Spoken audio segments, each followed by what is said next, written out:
রসুল দেবে না, বলনি দেবে না উমর, বলনি দেবে না হামজা তারে খালিদ বিজয়ী সময়, বলনি দেবে না ওমরের যুগ রশেদার সেই খেলাফত,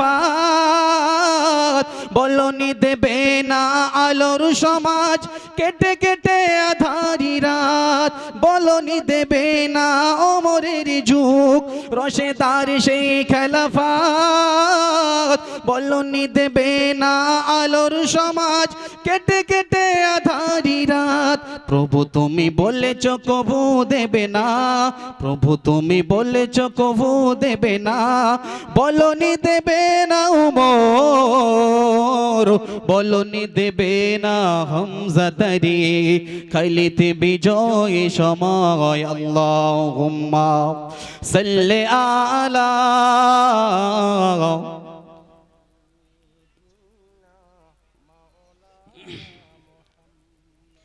وعلى آله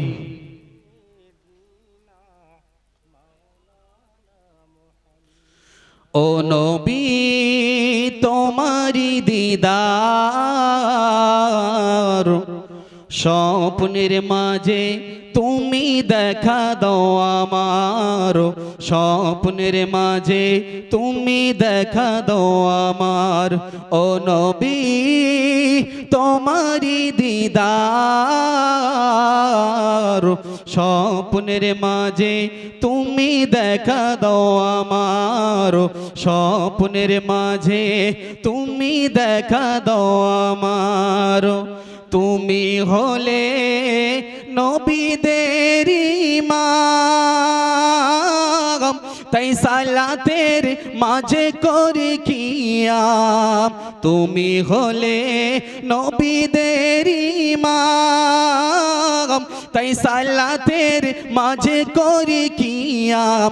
তুমি নূর নবী প্রাণের ছবি, তুমি নূর নবী প্রাণের ছবি দেখা দাও আমার, স্বপ্নের মাঝে তুমি দেখা দাও আমার, স্বপ্নের মাঝে তুমি দেখা দাও আমার। আল্লাহুম্মা সাল্লি আলা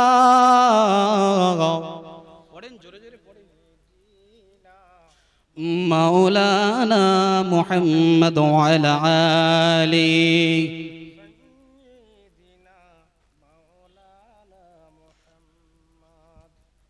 মোহতারাম মুআজ্জাজ উলামায়ে কেরাম, হুফাজে কেরাম, তলাবুল ইলম, মুরব্বিয়ানে কেরাম, সামনে উপস্থিত দিনদার পরেজগার মুমিন মুত্তাকিন বাপু ভাইরা, আজকের জলসার সম্মানীয় সভাপতি ও জলসা কমিটি, পর্দানিশী আল্লাহওয়ালি দিনদার পরেজগার মা ও বোনেরা, আল্লাহ রব্বুল আলামিনের দরবারে লাখো কোটি শুকরিয়া জানাই, যিনি আজকের আমাদেরকে গতকাল শবে বরাত পার করে নিয়ে আজকের পবিত্র জুম্মার দিন এই রকম একটি পাক মজলিসে বসবার মতো তৌফিক দান করেছেন। সেই আল্লাহ রব্বুল আলামিনের দরবারে আমরা সেই মালিকের গোলাম হিসাবে সবাই শুকরিয়া যাপন করি, বলুন আলহামদুলিল্লাহ। আর একবার বলেন না আলহামদুলিল্লাহ। আমরা কিন্তু শুধু গোলাম নয়, গোলামের ঘরের গোলাম। আমার বাপ যার গোলাম, আমার দাদু তার গোলাম, আমার দাদু যার গোলাম, দাদুর বাপ তার গোলাম, আমার গোলামের ঘরের গোলাম। কথা ঠিক কিনা?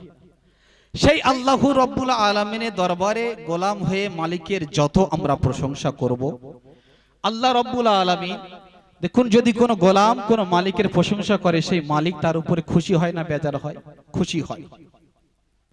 তো আমরা গোলামের ঘরে গোলাম হয়ে সেই আমাদের স্রষ্টা, আমাদের রব, আমাদের মালিকের যত প্রশংসা করব, তত সেই বান্দার উপরে আল্লাহ খুশি হয়ে যাবে। জোরে বলুন সুবহানাল্লাহ। কারণ মালিক চাই আমার গোলাম আমার প্রশংসা করুক, কিন্তু অতি প্রশংসা যখন মালিককে করবে, মালিক তখন বলবে আমি বুঝতে পেরেছি হয়তো টাকার দরকার নাই, কিছু প্রয়োজন। কিন্তু আল্লাহ বলে আমার টাকারও দরকার নেই, আমি টাকাও দেব না, আমি এমন একটা জিনিস দেব যে জিনিসটা পৃথিবী, সমগ্র পৃথিবী বিক্রি করলেও সেই জিনিসের একটা ইটের মূল্যের পরিমাণ হবে না। জোরে বলুন সুবহানাল্লাহ। তার নাম হলো জান্নাত, নাম হলো জান্নাত। তারপরে জানাই আমার আপনার রাসূল সাইয়্যিদিনা মুরসালিন খাতাবান নবিয়্যিন রাহমাতাল লিল আলামিন শাফিয়ে মুআশশার সাকিয়ে কাউসার ইমামুল আম্বিয়া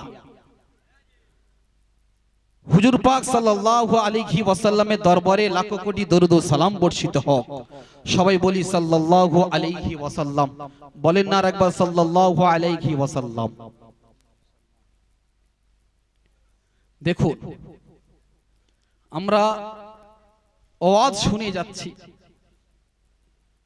ওয়াজ দিনের পর দিন শুনে যাচ্ছি, এক একজন আলেম, ওলামা, মুফতি সাহেব, মুহাদ্দিস সাহেব এক একজন এসে এক এক রকম কথা বলছে। কিন্তু আমাদের একটা কমতি রয়ে গেল, সেটা হলো আমাদের এক্সচেঞ্জের বিষয়, পরিবর্তনের বিষয়। সবকিছু সব হচ্ছে, কিন্তু সব শুনি, সব জানি, সব মানি, কিন্তু আমরা পরিবর্তন হয় না। আমি অল্প সময়ের মধ্যে যা কিছু বলবো, আল্লাহ যা কিছু বলিয়ে নেবেন বলবো, আর আপনারা একটু ধীর স্থির ভাবে শুনবেন। কারণ ওয়াইজা কুরিয়াল কুরআনু ফাসতামিউ লাহু ওয়া আনসিতু লাআল্লাকুম তুরহামুন। আল্লাহ রাব্বুল আলামিন বলেন, যখন তোমাদের সম্মুখে কোনো কোরআনের যখন আলোচনা হয়, কোরআন তেলাওয়াত করা হয়, তখন ফাসতামিউ লাহু, একদম কান লাগিয়ে শুনবে, অন্যদিকে কান দেবে না। আর আপনারা এসেছেন এখানে শোনার জন্য, কথা ঠিক কিনা? শোনার জন্য আপনারা এসেছেন। তাই আমি আপনাদের কিছু কথা বলে যাব অল্প সময়ের মধ্যে। আল্লাহ আমাদের প্রত্যেককে শোনার তৌফিক দান করুন, বলুন আল্লাহুম্মা আমিন। আর একবার বলেন আল্লাহুম্মা আমিন। আল্লাহ রাব্বুল আলামিন 1,24,000 নবী পয়গম্বর পাঠিয়েছেন, তাই তো?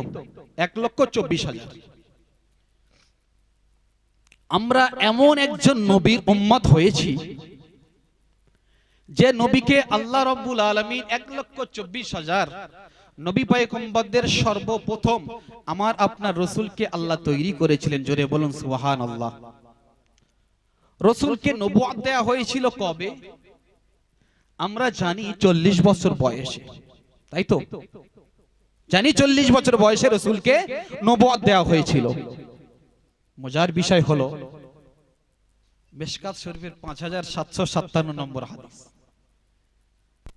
হযরতে আবু হুরায়রা রাদিয়াল্লাহু তাআলা আনহু প্রশ্ন করেন, ইয়া রাসূলুল্লাহ, ইয়া হাবিবাল্লাহ, আপনাকে কখন নবুয়ত দেয়া হয়েছে ইয়া রাসূলুল্লাহ?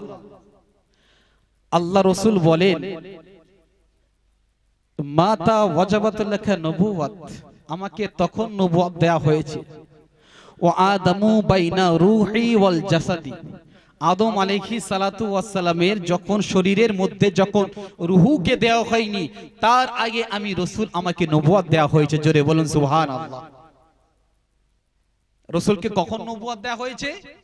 যখন আদম আলাইহিস সালাতু ওয়াস সালামের শরীরের মধ্যে যখন রূহ দেয়া হয়নি, তার আগে রাসূলকে নবুয়ত দেয়া হয়েছে। সেই রাসূলের উম্মত আমরা হয়েছি। আল্লাহ বলেন, কুনতুম খায়রা উম্মতি উখরিজাত লিন-নাস তা'মুরুনা বিল মারুফ ওয়া তানহাউনা আনিল মুনকার। আমি 1,24,000 যত নবী পয়গম্বর পাঠিয়েছি, সর্বশ্রেষ্ঠ আর নামী আর দামি করে কুনতুম খায়রা উম্মতি, এই উম্মতি মুহাম্মাদিকে আমি আল্লাহ দুনিয়ার জমিনে পাঠিয়েছি। জোরে বলুন সুবহানাল্লাহ।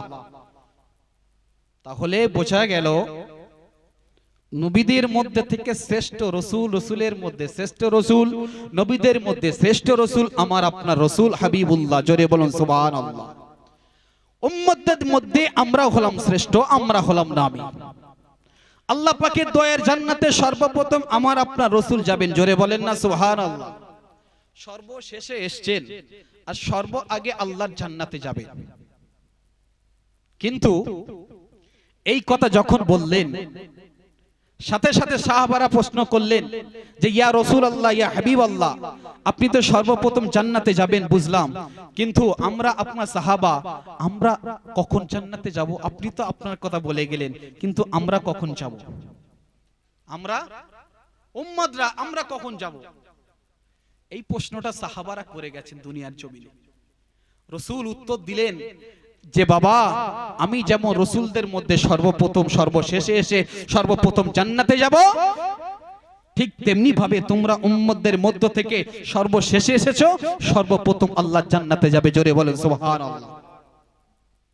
জাস্ট একটু আপনাদের বলে নিচ্ছি আমরা কারা, আমাদের রাসূলকে তার মান সম্মান মর্যাদা কত আল্লাহ রাব্বুল আলামিন দিয়েছে। কিয়ামতের ময়দানে যখন মানুষ কবর থেকে উঠে অগ্রসর হবে, রাসূল বলেন সাহাবারা, আমি রাসূলুল্লাহ জানিয়ে দিলাম, আমি হাবিবুল্লাহ জানিয়ে দিলাম, শুনে রাখো, জেনে রাখো, আমি রাসূলুল্লাহ জানিয়ে দিলাম, আমি হাবিবুল্লাহ জানিয়ে দিলাম। বাবা শুনে রাখো, জেনে রাখো, কিয়ামতের মাঠে যখন লোকেরা কবর থেকে অগ্রসর হবে, আমি রাসূলুল্লাহ জানিয়ে দিলাম, আমি হাবিবুল্লাহ জানিয়ে দিলাম, সর্বপ্রথমে কবর থেকে তোমার আমার রাসূলকে তোলা হবে, আমি রাসূল আমাকে তোলা হবে সর্বপ্রথম কিয়ামতের মাঠে। আমি শুধু উঠবো না, বরঞ্চ আমাকে আল্লাহ রাব্বুল আলামিন জান্নাতের পোশাক পরে তুলবেন। জোরে বলেন সুবহানাল্লাহ। রাসূলকে তুলবেন, শুধু এমনি তুলবেন না, আমরা জানি সবাই আমরা উলঙ্গ অবস্থা কিয়ামতের মাঠে উঠব, তাই না? সবাই জানি উলঙ্গ অবস্থায় দুনিয়ায় এসেছি, উলঙ্গ অবস্থায় কিয়ামতের মাঠে উঠব। রাসূল বললেন না, সবাই যদি উলঙ্গ অবস্থায় ওঠে, তোমার রাসূলকে আল্লাহ সম্মানের খাতিরে কিয়ামতের মাঠে পোশাক পরাবেন, জান্নাতের পোশাক সর্বপ্রথম আমি রাসূল আমাকে পরাবেন। জোরে বলেন সুবহানাল্লাহ। তারপরে সাহাবারা বললেন ইয়া রাসূলুল্লাহ, কিয়ামতের মাঠে আপনি তো যাবেন, আপনি কিয়ামতের মাঠে যখন যাবেন কোটি কোটি উম্মতি থাকবেন, আপনি আপনাদের উম্মতদের খুঁজে পাবেন? আপনি আপনার উম্মতিদেরকে খুঁজে পাবেন? রাসূল বললেন অবশ্যই আমি খুঁজে পাবো। জোরে বলেন সুবহানাল্লাহ। কিন্তু এই প্রশ্ন 1,24,000 নবী পয়গম্বর যারা এসেছেন, কোন নবীর উম্মতরা করে যায়নি, করেননি। একমাত্র উম্মতি মুহাম্মাদি সাহাবা কেরামগণ রাদিয়াল্লাহু তাআলা আনহুম আজমাইন এনারাই বলেছেন। রাসূল বললেন সাহাবারা, তোমরা যখন প্রশ্ন করলে আমি উত্তরটা দিয়ে যাই, আমি রাসূল জানিয়ে দিলাম কিয়ামতের মাঠে আমি মাত্র 3টে জায়গায় তোমরা আমাকে খুঁজে পাবে। জোরে বলেন না সুবহানাল্লাহ। ক জায়গায়? 3 জায়গায়। ক জায়গায়? 3 জায়গায়। উদাহরণ দিয়ে একটা কথা বলি, ব্রিগেডের মাঠে যখন কোনো একটা মিটিং ডাকা হয়, ভালো করে বোঝেন, সেই মিটিংয়ে আমাদের ধরুন জমিয়ত উলামায়ে বাংলার একটা মিটিং ডাকা হয়েছে, সেখানে বললেন ওখানে 10 লক্ষ লোক এক জায়গায় হবে, তোমরা ওখানে গিয়ে, ইমাম সাহেব বলল যে তোমরা ওখানে গিয়ে আমি ইমাম সাহেব আমাকে খুঁজবে, পেয়ে যাবে। আচ্ছা আপনারা বলুন, কোনো ফোন নেই, কিছু নেই, সেখানে গিয়ে ইমাম সাহেবকে আপনারা খুঁজে পাবেন এত সহজে? 10 লক্ষ লোক, 10 লক্ষ লোক, সেখানে গিয়ে আমাদের দ্বারা খুঁজে পাওয়া সম্ভব না। ইট ইজ ইম্পসিবল ম্যাটার, এটা অসম্ভব একটা ব্যাপার।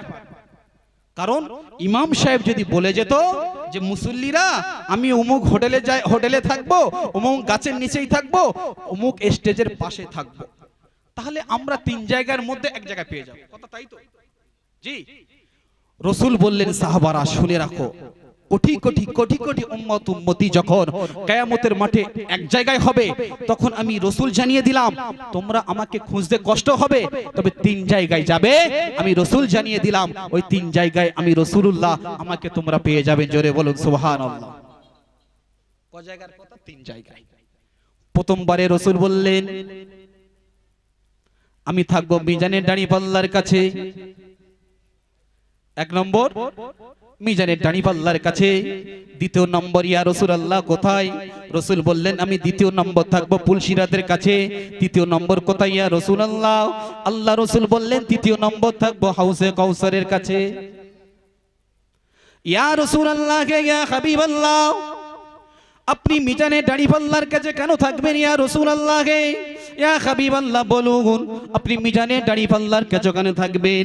আল্লাহ রাসূল বললেন সাহাবারাও শুনে রাখো জেনে রাখো আমি রাসূলুল্লাহ জানিয়ে দিলাম আমি হাবিবুল্লাহ জানিয়ে দিলাম মিজানে দাঁড়িপাল্লার কাছে আমি এই জন্য থাকবো বাবা মিজানে দাঁড়িপাল্লার কাছে থাকা আমার এই জন্য প্রয়োজন আমার গুনাহগার উম্মত উম্মতিদের যখন মিজানে দাঁড়িপাল্লার কাছে তাদের আমলনামা হিসাব হবে তাদের গুনার পাল্লা আর নেকির পাল্লা যখন হিসাব করা হবে আমি রাসূলুল্লাহ জানিয়ে দিলাম আমি হাবিবুল্লাহ জানিয়ে দিলাম আমি রাসূলুল্লাহ জানিয়ে দিলাম বাবা শুনে রাখো জেনে রাখো আমি রাসূলুল্লাহ জানিয়ে দিলাম মিজানে দাঁড়িপাল্লার কাছে আমার গুনাহগার উম্মত উম্মতিদের যখন মিজানে দাঁড়িপাল্লার কাছে তাদের গুনাহ আর নেকি মাপা হবে আমি রাসূলুল্লাহ জানি আমার গুনাহগার উম্মত উম্মতিরা গুনাহগার তারা পাকড়াও হয়ে যাবে তারা পাকড়াও হয়ে যাবে আমি হলাম ওয়া মা আরসালনাকা ইল্লা রাহমাতাল লিল আলামিন আমি হলাম দয়ার নবী মায়ের নবী বিশ্ব নবী আমি জানিয়ে দিলাম আমি রাসূলুল্লাহ থাকতে আমার গুনাহগার বান্দা বান্দিরা আমার গুনাহগার উম্মত উম্মতিরা এরা জাহান্নামে যাবে আমি রাসূলুল্লাহ আমি সহ্য করতে পারবো না বাবা আমি রাসূলুল্লাহ জানিয়ে দিলাম আমি মিজানে দাঁড়িপাল্লার কাছে এই জন্য থাকবো যখন দেখবো আমার কোন গুনাহগার উম্মত উম্মতির মিজানে দাঁড়িপাল্লাতে মাপ করার সময় তার গুনার পাল্লাটা ভারী হয়ে গেছে আর নেকির পাল্লাটা হালকা হয়ে গেছে আমি রাসূলুল্লাহ জানিয়ে দিলাম আমি হাবিবুল্লাহ শুনিয়ে দিলাম বাবা আমি আল্লাহ পাকের দরবারে ওই গুনাহগার উম্মত উম্মতির জন্য সুপারিশ আর শাফায়াত করে তার নেকির পাল্লাটা ভারী করে দিয়ে আমি রাসূলুল্লাহ তাকে আল্লাহ পাকের দয়ার জান্নাতে পাঠিয়ে দেব জোরে বলেন সুবহানাল্লাহ তাই নেকি আল্লাহ রাসূল মিজানে দাঁড়িপাল্লার কাছে কেন থাকবেন বললেন যে আল্লাহ রাসূল জানে আমার গুনাহগার উম্মত উম্মতিরা এরা গুনাহ করবে কিন্তু আমি রাসূল হলাম ওয়া মা আরসালনাকা ইল্লা রাহমাতাল লিল আলামিন আমি রাসূল আমি হলাম রহমত আমি হলাম দয়ার নবী আর আমি থাকতে আমার গুনাহগার উম্মত উম্মতিরা জাহান্নামে যাবে আমি রাসূল সহ্য করতে পারবো না জোরে বলেন সুবহানাল্লাহ হ্যাঁ এইবারে কথা হলো রাসূল কিভাবে আমাদেরকে সুপারিশ শাফায়াত করবে হ্যাঁ আমরা যে রাসূলের প্রতি দরুদ শরীফ আগে পড়েছি সাল্লাল্লাহু আলাইহি ওয়াসাল্লাম এই যে পড়েছি শুনেন বাপ ও ভাইরা আমার কলিজার টুকরো মুসলমানেরা আমরা যে এইখানে বসে এটা কি বক্সার বায়ু সাউন্ড নাকি বাবু সাউন্ড এখান থেকে আমরা যে রাসূলের প্রতি দরুদ শরীফ পাঠ করেছি আল্লাহ রাব্বুল আলামিন সাথে সাথে প্রত্যেকের জন্য একটা করে ফেরেশতা নিযুক্ত করে দিয়েছে এই ফেরেশতাদের কাজ হলো আমাদের দরুদটা নিয়ে রাসূলের রওজা ডাইরেক্টলি পৌঁছে দেওয়া জোরে বলুন সুবহানাল্লাহ আরো জোরে বলেন না সুবহানাল্লাহ শুধু দরুদ নয় কোন ব্যক্তি পড়েছে তার নাম তার বাপের নাম গ্রামের নাম লিখে পৌঁছে দেয় জোরে বলুন সুবহানাল্লাহ তো এই কিয়ামতের মাঠে যখন আমার আপনার নেকির পাল্লা হালকা হয়ে যাবে গুনার পাল্লা ভারী হয়ে যাবে রাসূল তখন খুঁজে খুঁজে দেখবে যে আমার উপরে কোনোদিন দরুদ পাঠ করেছে কিনা সাথে সাথে খুঁজে খুঁজে দেখবে হ্যাঁ আব্দুর রহমান আমার নামে বায়ু শহরে বসে দরুদ পাঠ করেছিল সেই দরুদের নাজরানাটা আল্লাহ রাসূল সাল্লাল্লাহু আলাইহি ওয়াসাল্লাম ওই মিজানে দাঁড়িপাল্লায় আপনার নেকির পাল্লায় তুলে দেবে এদিকে গুনার পাল্লা ভারী হয়ে গেছে নেকির পাল্লা হালকা হয়ে রয়েছে সাথে সাথে দেওয়ার সাথে সাথে আপনার নেকির পাল্লাটা ভারী হয়ে গিয়ে গুনার পাল্লাটা হালকা হয়ে গিয়ে আল্লাহ রাব্বুল আলামিন আপনাকে তার দয়ার জান্নাত দিয়ে দেবে জোরে বলেন সুবহানাল্লাহ আর একবার বলেন না সুবহানাল্লাহ তাহলে রাসূল যে মিজানে দাঁড়িপাল্লার কাছে থাকবে তাতে আমাদের ক্ষতি হবে না লাভ হবে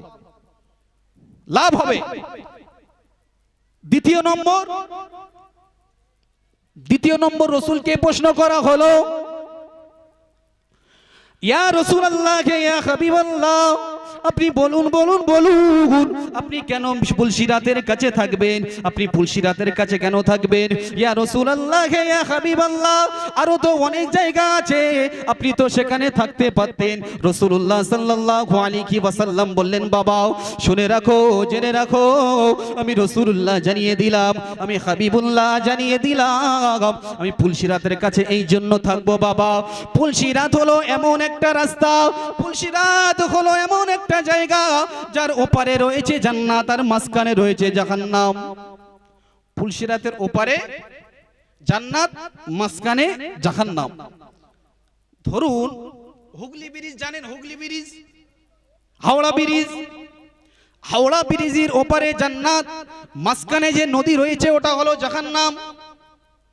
আপনি যখন গুনাহগার, আপনি আল্লাহ রসুলের উম্মত, আল্লাহর বান্দা, আপনি যখন হুগলি ব্রিজের উপর দিয়ে যাচ্ছেন, উদাহরণস্বরূপ বলি, যখন আপনি ওখানে পড়ে যাচ্ছেন ব্রিজ থেকে, পড়ার সাথে সাথে নিচেই রয়েছে জাহান্নাম, আর ওপারে চলে গেলে ওটা হলো আল্লাহ পাকের দয়ারে জান্নাত।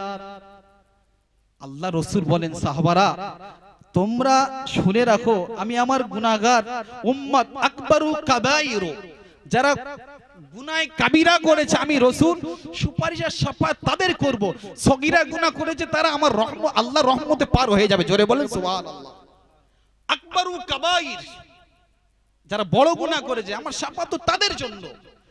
আল্লাহ আমার সম্মানের খাতিরে, আমার ইজ্জতের খাতিরে আল্লাহ আমার সগীরা গুনাহ করনে वाला উম্মতদের সব জান্নাত দিয়ে দেবে। জোরে বলেন সুবহানাল্লাহ। তো আল্লাহ রসুল বললেন, আমি পুলসিরাতের কাছে এই জন্য থাকবো, পুলসিরাতের উপর দিয়ে যখন আমার গুনাহগার উম্মতিরা যাবে, আর যখন উপরে উঠে টলমলো করবে, অর্থাৎ পড়ার কাছাকাছি, সাথে সাথে আমি আল্লাহ পাকের দরবারে আমার ওই বান্দার জন্য রনাজানি করব। জোরে বলেন সুবহানাল্লাহ। আমার ওই উম্মতের জন্য আমি কাঁদবো।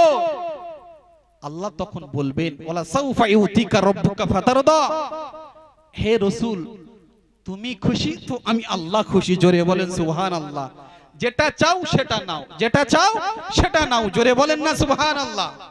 মানে আপনি যাকে সালতুতা, আপনি যেটা চাইবেন তাই দেব। আপনি যার সুপারিশ শাফায়াত করবে তার আমি জান্নাত দেব। জোরে বলেন সুবহানাল্লাহ। আমরা হলাম উম্মতি মুহাম্মাদি, তাই আল্লাহ রসুল বলেন আমি এই জন্য পুলসিরাতের কাছে থাকবো, আমার উম্মতি যদি পুলসিরাত থেকে পড়ে যাওয়ার সম্ভাবনা থাকে, আমি সেই উম্মতের জন্য আল্লাহর কাছে সুপারিশ আর শাফাআত করে পুলসিরাত পার করে দিয়ে সোজা আল্লাহর দয়ার জান্নাতে দিয়ে দেব। আরেকবার বলেন না সুবহানাল্লাহ। তিন নাম্বার হাউসে কাউসার, ইন্না আ'তাইনাকাল কাউসার। সূরা কাউসার আছে না? দেখুন, এতদিন কোন আলেম ওলামা মুফতি মুহাদ্দিসদের কাছে শুনেছেন যে পৃথিবীর জমিনে কোন একজন নবী, পৃথিবীর জমিনে কোন একজন রাসূলকে বলেছেন আল্লাহ যে হে ইব্রাহিম আমি তোমাকে কাউসার দান করলাম, হে ইয়াকুব আমি তোমাকে কাউসার দান করলাম, হে ইউনুস আমি তোমাকে কাউসার দান করলাম, হে ইউসুফ আমি তোমাকে কাউসার দান করলাম, হে সুলাইমান আমি তোমাকে কাউসার দান করলাম, হে দাউদ আমি তোমাকে কাউসার দান করলাম, হে ইব্রাহিম আমি তোমাকে কাউসার দান করলাম, হে নূহ আমি তোমাকে কাউসার দান করলাম, হে আদম আপনি জাতির পিতা আমি আপনাকে কাউসার দান করলাম। শুনেছেন? শোনেননি? আল্লাহ রসুলকে আল্লাহ রাব্বুল আলামিন বললেন ইন্না আ'তাইনাকাল কাউসার, হে নবী আমি তোমাকে হাউসে কাউসার দান করেছি। জোরে বলেন সুবহানাল্লাহ। আর একবার বলেন না সুবহানাল্লাহ। রসুলকে বলা হলো ইয়া রাসূলুল্লাহ, হে ইয়া হাবিবাল্লাহ, আপনি হাউসে কাউসারের কাছে কেন থাকবেন? আল্লাহ রসুল বললেন, সাহাবা, ও আমার সাহাবারা, বাবারা শুনে রাখো, জেনে রাখো, আমি রাসূলুল্লাহ জানিয়ে দিলাম, আমি হাবিবুল্লাহ জানিয়ে দিলাম, বাবা আমি হাউসে কাউসারের কাছে এই জন্য থাকবো, আমার গুনাহগার উম্মতি যখন কিয়ামতের মাঠে, মহিময়দানের মাঠে যখন সূর্য যখন 1 মাইল দূরে থাকবে, সেই সূর্যের উত্তপ্ত তাপে কেউ সহ্য করতে পারবে না, পানির পিপাসিত হয়ে যাবে। আমি রাসূলুল্লাহ জানিয়ে দিলাম বাবা, আমি হাবিবুল্লাহ জানিয়ে দিলাম, আমি রাসূলুল্লাহ শুনিয়ে দিলাম বাবা, শুনে রাখো, জেনে রাখো, আমি রাসূলুল্লাহ জানিয়ে দিলাম, আমি আমার গুনাহগার উম্মতিদের কে চিনে বেছে নিয়ে আমি হাউসে কাউসারের পানি পান করাবো। জোরে বলেন, আরো জোরে বলেন সুবহানাল্লাহ।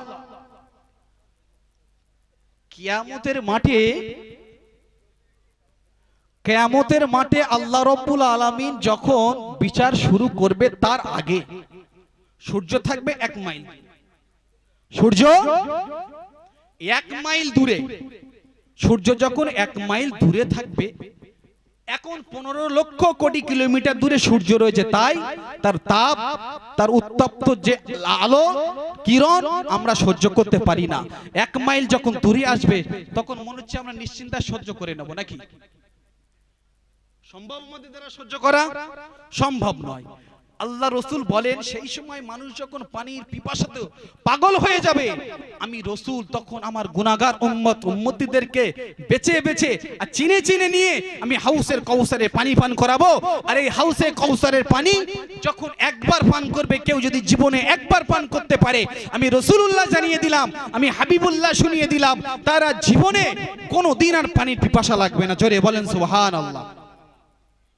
যদি একবার হাউসে কাউসারের পানি আমরা পান করেছি, তো জীবনে আর আমাদের কোনোদিন হাউসে কাউসারের পানি পান করার পরে কোনোদিন আর পানির পিপাসা লাগবে না। রাসূল বললেন এইভাবে আমি পানি পান করাবো। হযরত আয়েশা সিদ্দিকা রাদিয়াল্লাহু তাআলা আনহা বলেন, ইয়া রাসূলুল্লাহ, ইয়া হাবিবাল্লাহ, আপনি অত কোটি কোটি উম্মতি থাকবে, আপনি আপনার উম্মতদের চিনবেন কি করে? হাউসে কাউসারে পানি তো পান করাবেন, তো চিনবেন কি করে? রাসূল বললেন, আয়েশা শুনে রাখো, জেনে রাখো, আমি রাসূলুল্লাহ জানিয়ে দিলাম, যদি 100 কালো ঘোড়া থাকে আর 100 কালো ঘোড়ার ভিতরে যদি একটা ঘোড়ার যদি মাথা, যদি 10টা ঘোড়া যদি কপালে যদি সাদা দাগ থাকে, সেই 10টা কালো ঘোড়ার সাদা কপালে দাগ থাকার কারণে সেই 10টা ঘোড়া তুমি চিনতে পারবে কিনা? আয়েশা সিদ্দিকা বললেন, ইয়া রাসূলুল্লাহ, নিশ্চিন্তায় আমি চিনে নেব, নিশ্চিন্তায় আমি চিনে নেব। আল্লাহ রাসূল বললেন, আয়েশা তো সেই রকম শুনে রাখো, আমি রাসূলুল্লাহ বললাম, আমি রাসূলুল্লাহ জানিয়ে দিলাম, আমার যেই সমস্ত উম্মতিরা দুনিয়ার জমিনে 5 ওয়াক্ত নামাজ পড়বে, তাদের কপাল থেকে আমি রাসূলের হুকুম, আমি রাসূল আমার সুন্নাত মানবে, আল্লাহর হুকুম মানবে, তাদের কপাল থেকে একটা নূর চমকাবে।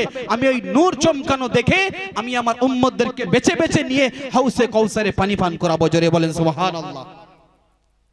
এইবারে আসি, এতক্ষণ তো বললাম সবকিছু কথা, লাস্টে আসলো নামাজের কথা।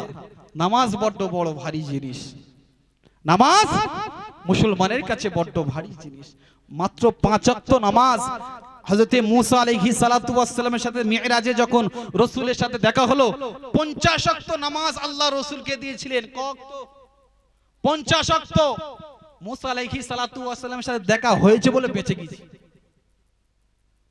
যদি 50 ওয়াক্ত দিত নামাজ, ভাত খাওয়ার সময় পাওয়া যেত, ভাতকে উঠে বিড়ি খাওয়ার সময় পাওয়া যেত, আবার নামাজের লাইনে দাঁড়াতে হতো। 50 ওয়াক্ত, 5 ওয়াক্ত নামাজ। তাই এই বলছি মাগরিব পড়েছি, ফেরে এসা ঘুরতে দেয় না, আজান দিচ্ছে। 50 ওয়াক্ত নামাজ থেকে কেটে কেটে কেটে কেটে কেটে কেটে নিয়ে মাত্র 5 ওয়াক্ত নামাজ আল্লাহ রাব্বুল আলামিন আমাদেরকে দিয়েছেন। আর দেওয়ার পরে বলেছেন, এই নামাজ হলো as-salatu মিফতাহুল জান্নাহ। জোরে বলেন সুবহানাল্লাহ। নামাজ হলো জান্নাতের কি চাবি। চাবি আমরা সবাই জানি। তা চাবি কজনের কাছে আছে? শুধু জুমার চাবিটা আছে, শুধু জুমার চাবি। জুম্মার দিনে কাজে যায় না কেন গো? আচ্ছা, জুম্মার দিন শুক্রবার নামাজ পড়বো, শুকুরে মৌলী সাহেব, শুকুরে মোল্লা, এরকম আছে না নেই? কাজে যাব না শুক্রবার কেন? শনিবার ফজর কি হয়েছে না, কম্বলতে উঠতে পারিনি, খুব ঠান্ডা। মাদ্রাসার ছেলেরা ওটা কি করে? তাদের ঠান্ডা লাগে না? আপনি বাপ ভর্তি করে দিয়ে চলে এসেছেন বাড়িতে, এসে না ডেকে ঘুমাচ্ছেন, ছেলে ফজরের আগে উঠে হাজির নামাজ পড়বে। আর গ্রামের মানুষের একটা প্রথা চালনা আছে, ওই দেখ মৌলী সাহেব নামাজ পড়ে না, ঘুরছে। আরে নামাজ কি মৌলী সাহেবের? ওই দেখো দাড়িওয়ালা লোক টুপি পরে রয়েছে, আজান হচ্ছে যায় না।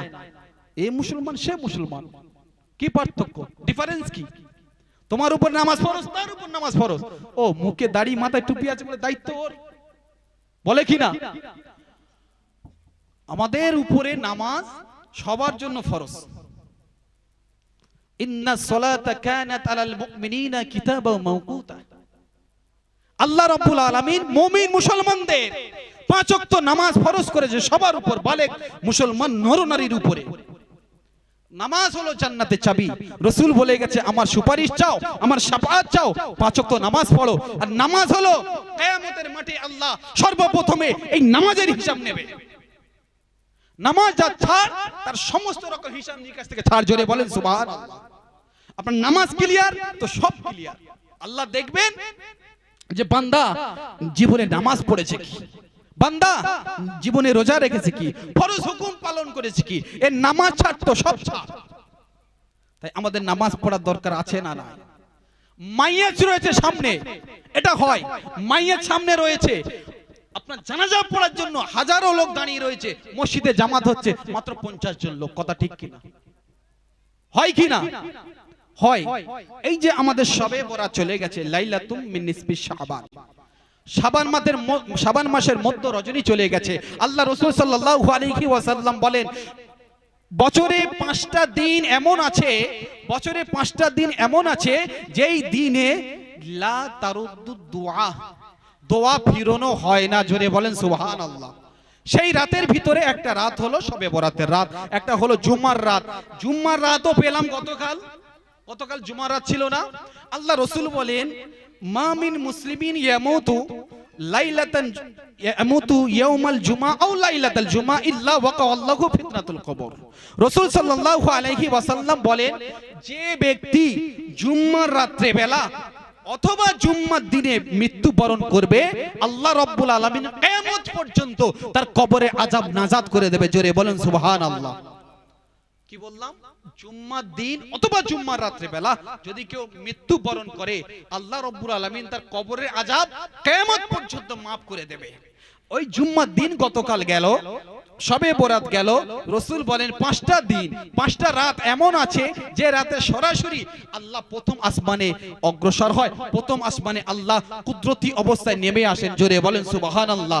এসে বলেন, এমন কোন বান্দা নেই আমার কাছে ক্ষমা চাইবে, এমন কোন বান্দা নেই আমার কাছে রুজি চাইবে, এমন কোন বান্দা নেই আমার কাছে ক্ষমা চাইবে আমি তার ক্ষমা করে দেব, এমন কোন বান্দা নেই যে তার যা প্রয়োজন আছে আমি প্রয়োজন মিটিয়ে দেব, এমন কোন বান্দা নেই যে সব পেরেশানিতে রয়েছে আমি পেরেশানি পূরণ করে দেব। এই বলে আল্লাহ রাব্বুল আলামিন প্রথম আসমান থেকে সমস্ত রকম রহমতের দরজা খুলে দিয়ে আল্লাহ এলান করতে থাকেন। জোরে বলেন সুবহানাল্লাহ। এই রাত্রিবেলা আমরা ইবাদত করব, আকুমু লাইলাহা ওয়া সামু নাহারহা।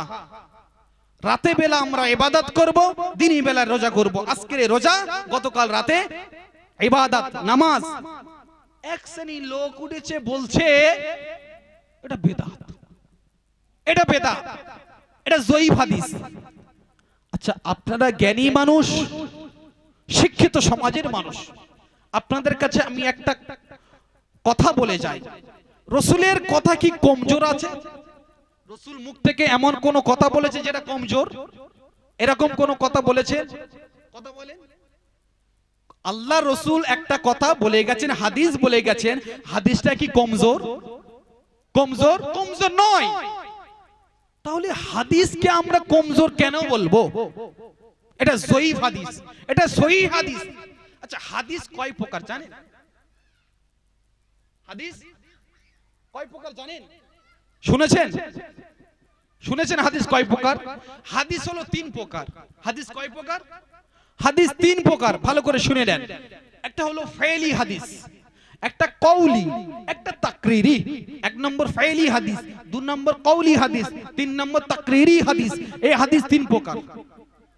ফাইলি হাদিস কার বলে?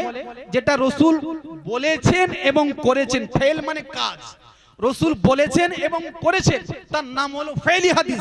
কওলি হাদিস, রাসূল যেটা বলেছেন কোন সময় করেছেন, কোন সময় করেননি, এটা হলো কওলি হাদিস। আর তাকরিরি হলো রাসূল বলেননি, করেননি, সামনে হয়েছে, চুপচাপ মেরেছিলেন, এর নাম হলো তাকরিরি হাদিস। হলো এই 3 প্রকার। জোরে বলুন সুবহানাল্লাহ। আর একবার বলেন না সুবহানাল্লাহ। তাহলে এতদিন আমরা হয়তো জানতাম হাদিস হাদিস, কিন্তু হাদিসের ভিতরে পার্থক্য আছে। হাদিস রাসূল যেটা বলে গেছে সেটাই হাদিস। জয়ীফ হওয়ার কারণটা কি? অনেকে বলে না জয়ীফ হাদিস এটা মানা যাবে না, এটা জয়ীফ হাদিস, এটা বাদ দাও, জয়ীফ হাদিসের উপর আমল করা যাবে না।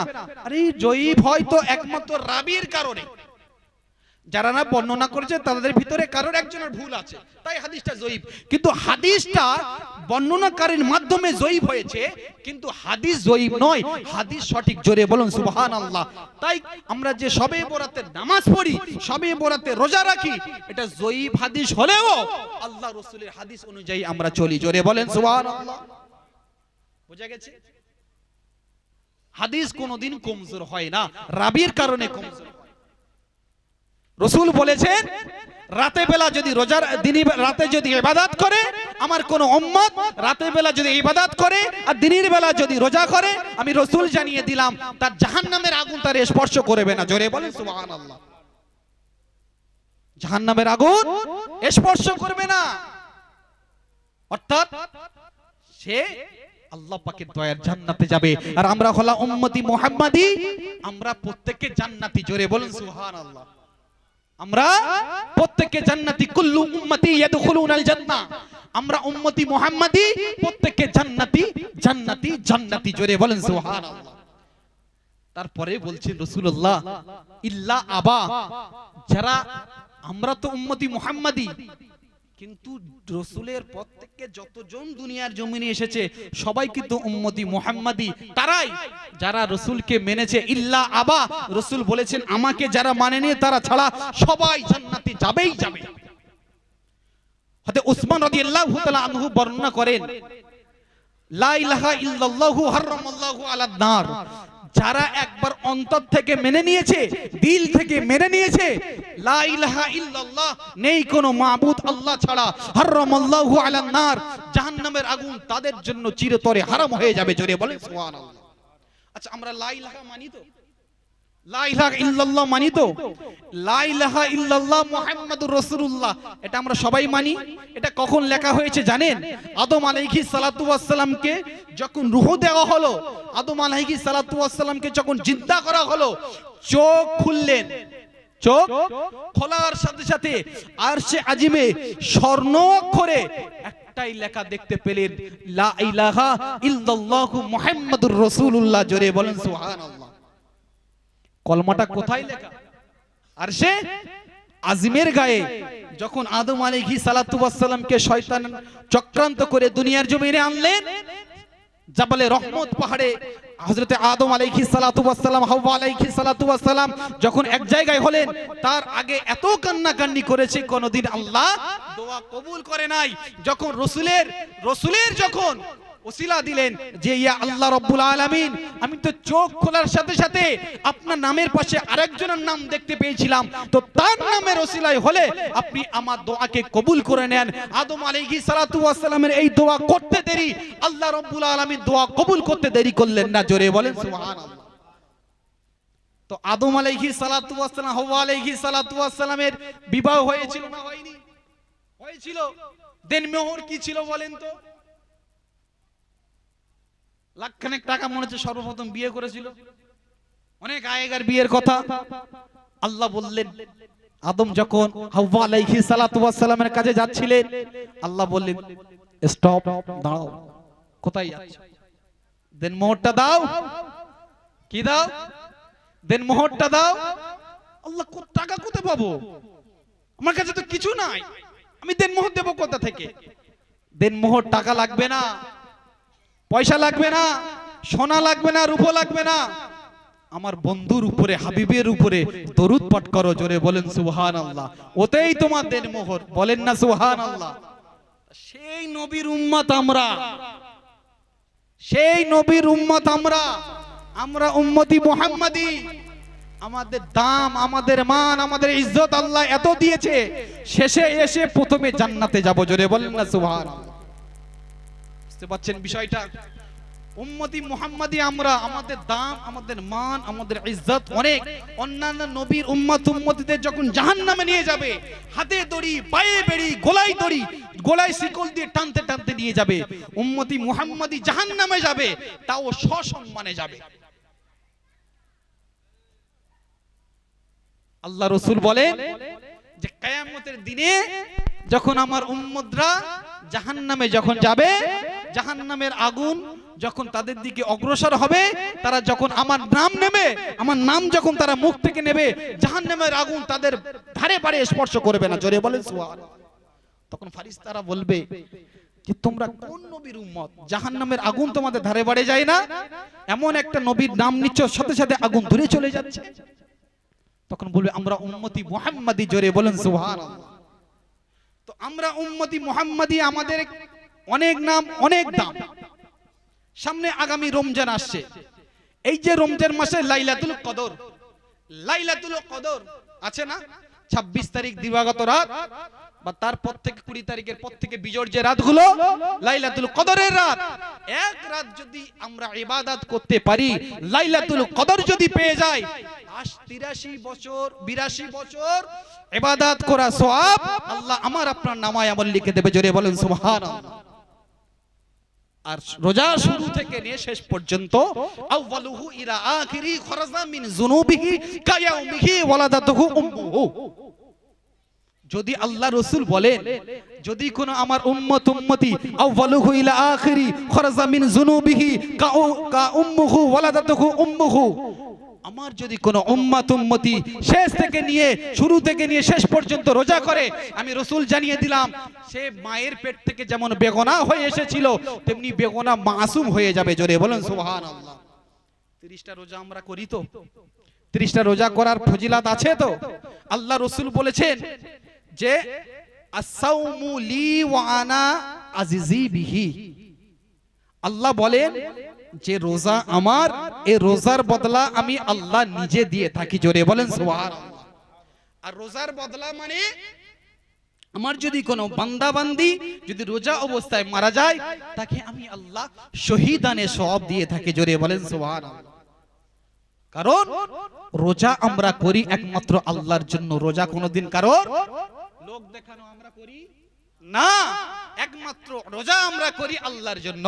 আল্লাহ রাব্বুল আলামিন বলেন মান আহাব, আল্লাহ রাসূল বলেন মান আহাব্বা লিল্লাহি ওয়া আবগাদা লিল্লাহি ওয়া আতা লিল্লাহি ওয়া মানাআ লিল্লাহি ফাকাত ইসতাকমাল আল ঈমান।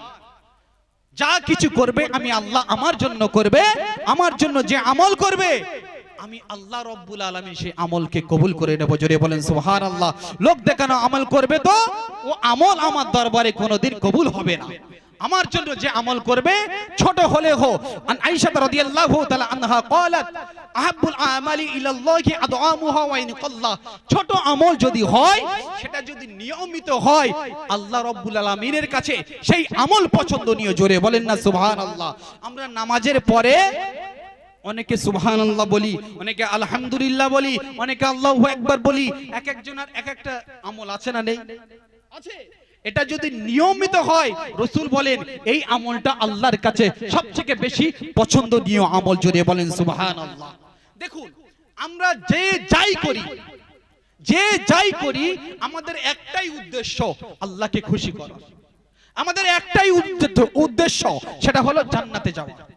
আচ্ছা, আমরা এমন কোন আমল করি যে এই আমলটা করে আমি জাহান্নামে যাব? এরকম আমল আছে? নেই। আমরা প্রত্যেকে দেখুন, হিজবুল্লাহ বলেন, তবলিগ বলেন, ফুরফুরা বলেন, লামাজাবি বলেন, আজানগাছি বলেন, হাতিয়াড়া বলেন, যত দল আছে প্রত্যেকের উদ্দেশ্য কিন্তু জান্নাত। প্রত্যেকের উদ্দেশ্য আমল করব, জান্নাতে যাব। তবে উদ্দেশ্য যদি জান্নাত হয়, আমলের উদ্দেশ্য আল্লাহর হওয়া দরকার। আমি দান করি লোক দেখানো, এই 60,000 টাকা আমি দিলাম, 1 লাখ টাকা দিলাম, লোক দেখানো যদি দান হয়, ও দানের বদলা আল্লাহ দুনিয়ায় দিয়ে দেবে। কিয়ামতের দিনে আপনি সব শস্য ফুল দেখবেন যে এত আমল আপনার কাছে রয়েছে, কিন্তু যখন আমলগুলো যখন নিতে যাবেন, নেকিগুলো যখন নিতে যাবেন, গিয়ে দেখবেন সব ছাই হয়ে উড়ে গেছে। আল্লাহ এরকম হলো কেন? না, তুমি তো এগুলো লোক দেখানো করেছিলে, তাই সেই আমলের সেই নেকির কোনো দাম নেই, সব ছাই হয়ে গেছে। যা করতে হবে মান আহাব্বা লিল্লাহি, আমি আল্লাহ আমার জন্য করতে হবে। আল্লাহ বলেছেন আমার জন্য করতে হবে, আর আমার ভালোবাসার কোনো দরকার নেই। ভালো যদি বাঁচতে হয় আমার রাসূলকে ভালোবাসো। ইন কুনতুম তুহিব্বুনাল্লাহ ফাত্তাবিউনি ইউহিব্বুকুমুল্লাহ ওয়া ইয়াগফিরু লাকুম যুনুবাকুম আল্লাহু গফুরুর রহিম। জোরে বলুন সুবহানাল্লাহ। আল্লাহ বলেন যে আমি আমার বান্দাদের বলে দিচ্ছি, রাসূল আপনি বলে দেন, আমাকে কেউ যদি ভালোবাসতে চায় সর্বপ্রথম আমার ছেড়ে যেন তোমাকে ভালোবাসে। জোরে বলেন না সুবহানাল্লাহ। তোমাকে ভালোবাসলে আমি আল্লাহ, আমাকে ভালোবাসা হয়ে যাবে। আর যে তোমাকে ভালোবাসবে আমি আল্লাহ, ওয়া ইয়াগফিরু লাকুম যুনুবাকুম আল্লাহু গফুরুর রহিম, আমি সমস্ত তার গুনাহ, তার সগীরা গুনাহগুলো আমি আল্লাহ সাথে সাথে তার maaf করে দেব। জোরে বলেন না সুবহানাল্লাহ। সমস্ত গুনাহকে আমি আল্লাহ maaf করে দেব। তাহলে আমি আপনি উম্মতি মুহাম্মাদি বলে দাবি করি, আর রাসূলকে যদি ভালো না বাসি, তাহলে আল্লাহকে ভালোবাসা হবে, রসুলকে ভালোবাসার নাম হলো রসুলের সুন্নতকে মেনে চলা। আতিউল্লাহ ওয়া আতিউর রাসূল, আতিউল্লাহ ওয়া আতিউর রাসূল। আল্লাহ বলছেন আমাকে স্মরণ করো এবং আমার বন্ধুকেও স্মরণ করো। আল্লাহ যেখানে নিজের নাম নিয়েছে সাথে সাথে তার রসুল বন্ধুর নাম নিয়েছেন। জোরে বলেন সুবহানাল্লাহ। কলমা দিয়েছে লা ইলাহা ইল্লাল্লাহ মুহাম্মাদুর রাসূলুল্লাহ, নেই কোনো মাবুদ এক আল্লাহ ছাড়া, মুহাম্মদ সাল্লাল্লাহু আলাইহি ওয়াসাল্লাম তার প্রিয় রাসূল। জোরে বলেন সুবহানাল্লাহ। আল্লাহ যেখানে রসুল সেখানে। আল্লাহ বলেন যে আমার ভালোবাসা থেকে আমার বন্ধুকে ভালোবাসো, আমার বন্ধুকে ভালোবাসা মানে আমি আল্লাহ আমাকে ভালোবাসা। তাই আমরা উম্মতি মুহাম্মাদি, আমাদের কাজ হলো রাসূলের সুন্নাতকে মেনে চলা, রাসূলের সাহাবাদের সুন্নাতকে মেনে চলা। আলাইকুম বিসুন্নতি ওয়া সুন্নতি খোলাফার রাশিদিন ওয়া মাহদিয়িন। রাসূল বলেন আমার সুন্নাত এবং আমার সাহাবাদের সুন্নাত যারা মেনে চলবে এরা হলো জান্নাতি। জোরে বলেন সুবহানাল্লাহ। রাসূল বলেন আমার সুন্নাত এবং আমার সাহাবাদের সুন্নাত যারা মেনে চলবে তারাই হলেন জান্নাতি। আচ্ছা, রাসূলের সুন্নাত কি? রাসূল যেটা করে গেছেন সেটা রাসূলের সুন্নাত। আমি এবার কিছু কথা বলি ভাই। রাসূলের সুন্নাতের ভিতরে মারাত্মক একটা বড় সুন্নাত হলো রাসূলের দাড়ি। এমন কোন দুনিয়ার জমিনে এমন কোন রাসূল আসেন নাই তাদের দাড়ি ছিল না, তাদের দাড়ি ছিল না। আমরা মুসলমান নাম আব্দুর রহিম, আব্দুস সাত্তার, আব্দুল্লাহ, আব্দুর রহমান নামে মুসলমান সব করে বেড়াচ্ছি, উম্মতি মুহাম্মাদি বলে দাবি করছি, নবীকে ভালোবাসি বলে দাবি করছি, কিন্তু মুখে দাড়ি রাখার সময় লজ্জাবোধ করছি। কথা ঠিক কি না? মুখে দাড়ি রাখার সময় লজ্জাবোধ করছি। আপনি যে মুসলমান কে জানেন আপনি মুসলমান? আপনার নামে বোঝা যাচ্ছে আপনি মুসলমান, তো দাড়ি রাখবেন আপনার লজ্জা কেন? কথা ঠিক কি না? আপনি তো মুসলমান, আপনার নামে বোঝা যাচ্ছে, তবে আপনি যদি কাজ করেন যে মুসলমানের কাজ, যদি দাড়ি থাকে, দাড়িবিহীন আমল, ভালো করে শুনেন, দাড়িবিহীন আমল আল্লাহ পাকের রব্বুল আলামিনের দরবারে কবুল হওয়া খুব কঠিন ব্যাপার। কি বললাম?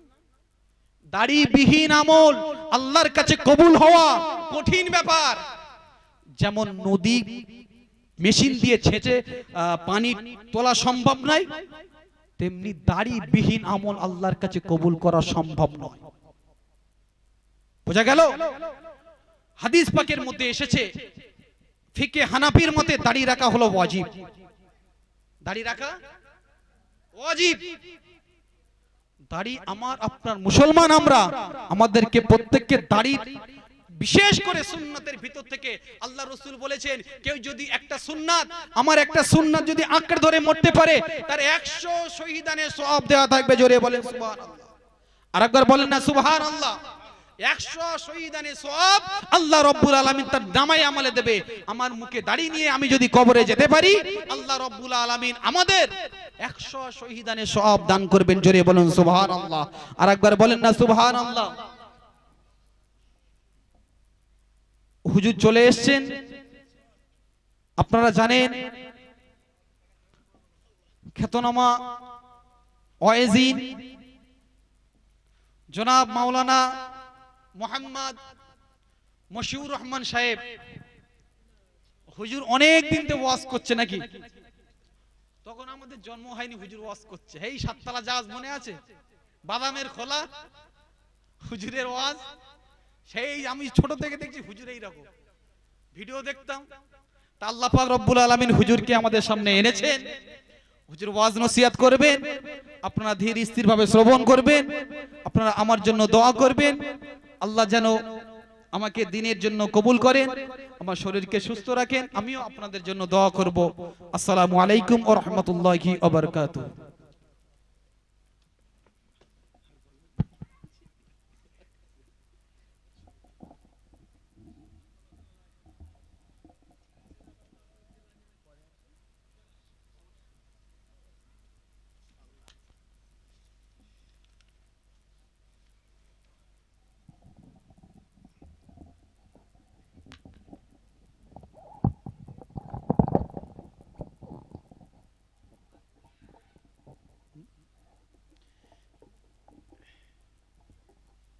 নমস্কার বলবো আর এতে আবার অনেক দূরে